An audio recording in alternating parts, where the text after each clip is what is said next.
La pregunta es una expresión que se usa para señalar la injusticia de culpar a alguien por transmitir una noticia desagradable, cuando la responsabilidad real recae, como solemos decirlo, en quien la envió, en quien la creó. Nosotros a lo sumo, en este caso, en nuestro programa, le agregamos nuestra opinión. En otras palabras, el mensajero no tiene la culpa de lo que dice, solo está transmitiendo un mensaje. El eje de construcción política de los populismos de izquierda y de derecha es la creación de un enemigo contra el cual gobernar. Para los libertarios fue la casta dirigencial. Hoy debemos cambiar porque ellos mismos se convirtieron en casta. Entonces eligieron como objeto de su odio al periodismo profesional, en vano intento de echarle la culpa al mensajero. Mientras tanto, los militantes disfrazados de periodistas inundan los medios con sus monsergas edulcoradas hacia el poder, o descalificadoras a través del humor, como hemos visto en estos días, ayer, las empanadas de Darín y la decena de memes que obviamente tenían un origen libertario. Ya no es la casta, no es la casta política a la que hay que odiar. Milei ya transó con ella, con los héroes, como él le llama, que lo acompañaron con su voto contra los jubilados, con los gobernadores que cambian adhesiones legislativas por plata para sus provincias, con acuerdos bajo la mesa también que posibilitan una vuelta de campana a la hora de los bifes, con la propuesta de Ariel Lijo para la Corte, con ficha limpia frustrada y convertida en ficha sucia, y con un largo etcétera. Los libertarios están creando un nuevo objeto de su odio: el periodismo profesional. Pero atentos, no se trata solo ya de un odio temperamental, fruto de una mente desquiciada, sino además de un cálculo, de una planificación y de una utilización de ese argumento. Y esto tiene una base científica. Los electores votan más con las emociones que con las razones. Esto está probado. Y dentro de ese lado intuitivo e instintivo prevalecen los sentimientos negativos, los mensajes de odio por encima de los positivos. Amigos, moviliza más la bronca que la empatía, el odio que el amor. Eso piensan ellos.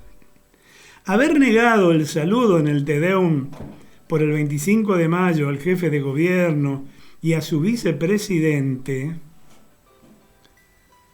no es un gesto de grandeza.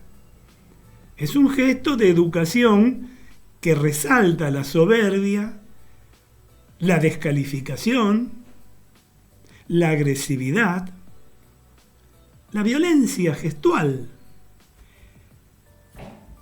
típico de la casta pura. ¿O acaso Cristina no se negó a entregar los atributos al presidente Macri al asumir? Este es el método libertario para ganar elecciones, facilitados por un hábil manejo de la internet, de las redes sociales. La orden de Santiago Caputo, este que mastica chicle con la boca abierta, a todos los estamentos del gobierno y a toda su troupe de guerreros virtuales fue clara. La nueva casta es el periodismo, señores. Hablar de libertad no hace libre a un pueblo. En Argentina no existe verdadera libertad en la medida en que hay un pueblo desinformado, con contenidos altamente sesgados, con relatos fabricados.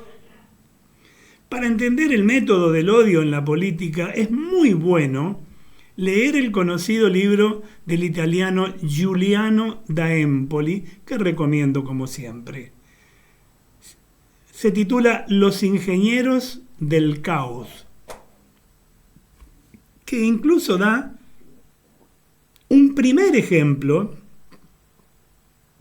de lo sucedido en su propio país. Beppe Grillo, un cómico outsider que hablaba contra la casta, creador del movimiento 5 Estrellas, 5 Stelle, ya utilizó el método con muy buena performance. En 2014 hizo crecer sus posibilidades electorales a través del blog de su amigo Gianroberto Casaleggio, que escupía odio y utilizaba la violencia verbal descontrolada para inundar el debate político. Javier Milei hizo y hace lo mismo. Obviamente que constituye un protagonista ideal para la estrategia, una persona con serios síntomas desquiciados. Y esto no es ofenderlo. Es decir, además de las consecuencias de una personalidad psicopática, la mayor parte fue calculada para explotar los sentimientos sociales de frustración. Ese que padecemos todos. La puteada fue mejor que la caricia. Estando ya Milei en la presidencia, el reparto de insultos, de agresiones verbales varias, descalificaciones constantes contra la política tradicional, fue el combustible que le permitió llegar hasta el 2025 con una importante adhesión social. Pero cuando las papas empezaron a quemar en lo económico, y debió demostrar hechos palpables y comportamientos normales, su imagen comenzó a caer rápidamente. Es que la normalidad y la empatía hoy no rinden en los votos. Una cosa es padecer una patología psíquica y otra es hacer el loco para sacar un rédito. El primero padece su locura con autenticidad.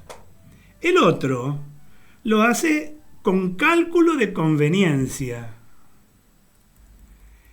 El entorno presidencial rápido de reflejos lo puso a Milei nuevamente en el camino de la demencia, de la disrupción, del odio, de la virulencia verbal, del insulto inclusive. Sí, pero lo conocimos así antes de que fuera presidente y así lo votaron. Esa es la excusa. Porque reapareció loco, más loco que nunca, más insultador, más autoritario, menos normal. El odio es un poderoso catalizador en política. Puede más que el afecto. Curioso, ¿no? Esto lo sabe muy bien Milei con sus diatribas. Pero el relato de la casta política ya estaba demasiado gastado, ya nadie lo cree. Entonces transó demasiado con ella y quedó al descubierto. Había que inventar un nuevo blanco sobre el cual disparar con balas de odio, potentes balas de odio, y así seguir abonando la muy redituable explotación de los sentimientos negativos del conjunto social, que todavía no ha sido liberado de las broncas del pasado, porque todavía padece ese tejido social, salvo honrosas excepciones y minoritarias, las consecuencias de lo hecho hasta aquí, por lo que él llama casta. Y ese fue, ni más ni menos que una profesión, la profesión periodística, la que se eligió como blanco. Y como la Oficina Gubernamental del Odio trabaja las 24 horas, con las jugosas remuneraciones, crearon el leitmotiv del regreso de Milei odiador. En un post de X dijo, la gente no odia lo suficiente a los periodistas. Pero el odio no está dirigido a los periodistas amigos, militantes, los Colorado Viale, los Majul, los Pelado Trebuch. Hay que dar nombres y apellidos, hay que ser valiente. O por lo menos hay que ser honesto. A eso se le nota demasiado su afinidad. Tampoco valía la pena atacar a los acérrimos defensores del kirchnerismo, los Gatos Silvestres, los Víctor Hugo Morales, los Dugan, los C5N, los Página 12. A los extremos se los conoce y sus opiniones son demasiado obvias. A los que había que apuntar son aquellos periodistas profesionales que creen en una profesión con principios, con dignidad, y que no están fanatizados, que no venden su opinión al gobierno de turno ni a sus patrones, que creen que la profesión periodística tiene valores que defender y no personas ni gobiernos con los cuales transar.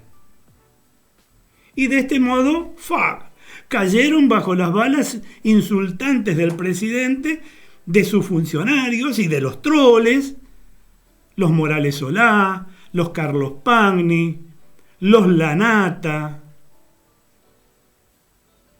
las Donovan, los Longobardi y tantos otros que ni antes ni ahora mercantilizaron su profesión ni se arrodillaron ante el poder.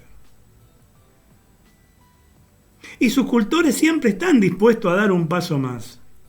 Si el odio llega a su máximo, azuzado por las propias autoridades públicas, lo que sigue es pensar a pasar de los dichos a los hechos, como le pasó al periodista Navarro, creo que se llamaba, agredido físicamente unos cuantos días pasados. La campaña del odio contra el periodismo independiente tiene como objetivo matar al mensajero y quedarse solo con los mandaderos. Y esto es porque van camino hacia un octubre electoral. Otra forma, tal vez no muy simpática para el gobierno, en periodos preelectoral, es la pérdida por el troll mayor de la troupe, el Gordo Dan, que reclamó a Milei que meta preso por decreto a un periodista, por ejemplo. El Gordo Dan, el mismo que festejó la muerte de Pepe Mujica. Uno menos, dijo. ¿Recuerden? Hablamos de eso en este programa días atrás. Una pinturita humanística la del Gordo y democrática además, ¿no? La actitud temeraria del Estado hacia los periodistas va escalando. El propio Santiago Caputo fotografió la credencial, recuérdenlo, de un profesional que se encontraba cubierto un evento insignificante, incluso con evidente intención de amedrentamiento. ¡Tac! Le sacó la fotito. Está claro, absolutamente claro. La prensa independiente es un ingrediente fundamental para una sociedad libre. En nuestro país, como en todas las autocracias, obviamente que se las combate. Días pasados sostuvo el Papa León XIV frente a periodistas de todo el mundo acreditados en el Vaticano que solo las personas informadas pueden ser libres. Pero no existe libertad por el solo hecho de ser el latiguillo del Estado. En la práctica, se ha construido un cerrojo informativo con periodistas condescendientes u opositores cerriles. Se ha cambiado incluso el reglamento de la conferencia de prensa del vocero, hasta en la vestimenta. ¡Qué ridículo! Los que informan y analizan con equilibrio son ensobrados.